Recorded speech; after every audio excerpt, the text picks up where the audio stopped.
You're watching NBC for New York. This is News for New York. Welcome back on a Saturday morning. Well, we've all read a few how-to books in your time, but there's another one out that you really want to pick up. It's called There's More to Life Than the Corner Office, written by Lamar Smith, and it's a lesson in life book that you really need to read. Welcome, Lamar. Thanks for coming in. Great to be here. Good to have you here, and this is really written from your own life experience. Tell us a little bit about Lamar Smith. You bet. Well, I entered the Air Force right out of college because Vietnam was raging, and I had a cousin that came back from the ground war in Vietnam, and he said, don't go over there as an infantryman. So I joined the Air Force, and I went over as a pilot. Had profound experience flying search and rescue missions over there. It was a real mission, and a good bit of success. Our group had a lot of success. Came back, was an instructor pilot, kind of learned to pay attention to my own experiences and processes and analyze myself and how I was doing things. Then I carried that over to other parts of my life, and when I left the Air Force and entered the business world, I was analyzing all of those processes. So here I am. I left the corner office at age 60 after 15 years. Most CEOs last about 4. How about that? My sentence was 15. Sentence. Your sentence. A lot more to it than people think, isn't it? So I said, well, I don't want to die with my music in me. How do I provide these insights that I've picked up along the way from others and myself? And so here they are. And the book is the result. And the book is the result. And the lesson here is a pretty simple one. Don't leave it all in a corner office. You need to live your life. I'm not telling people not to shoot for their goals at all. I'm saying to get there with balance. Don't arrive in the corner office with heart disease or divorced and your children hating you.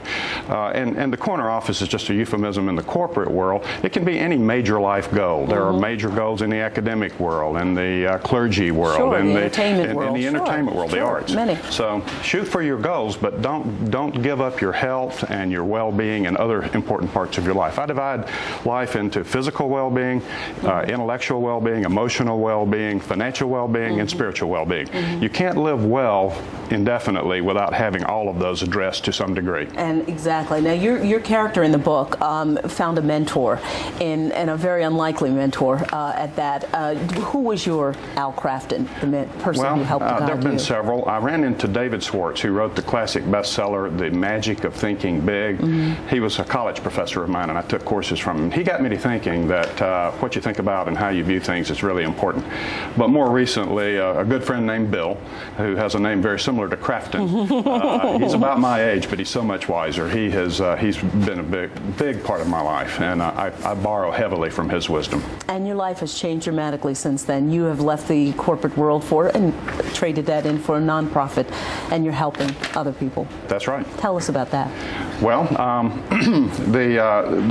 many things in life are counterintuitive. We all like to be served. We like to have people be nice to us. We like to have people give us things and pay attention to us.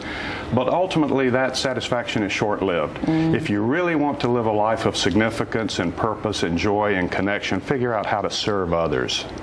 And so I'm spending my time now thinking about how can I serve others with my experiences, with some of my resources, my time.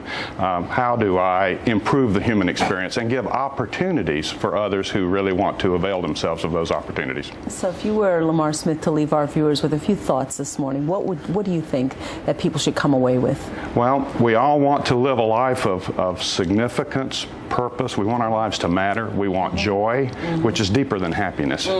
It's more of a mental process. It's not just a temporary feeling in our heart.